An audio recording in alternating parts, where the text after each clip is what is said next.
વિદ્યાર્થી મિત્રો, આજે આપણે અંગ્રેજીમાં સ્ટેપ 12 એમાં આ શું છે અને પેલું શું છે એ આપણે કરવાનું છે. જો અહીંયા મેં કેટલીક વસ્તુ રાખી છે, અમુક નજીક છે અને અમુક દૂર છે, એ તમારે મને કરીને બતાવવાનું છે. This is chapati. This is table.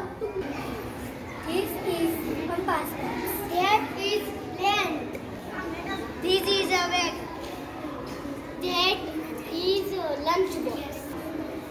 This is a dog. That is mobile. This is water. That is notebook. That is text. Goggles. ચાલો વિદ્યાર્થી મિત્રો, તમને ધીસ અને ધેટમાં ખબર પડી? આ નજીકની વસ્તુ છે એને આપણે ધીસ કહેવાનું છે અને દૂરની વસ્તુને ધેટ કહેવાનું છે. This is chapati, that is table, this is compass box, that is plant, this is bag, that is lunch box,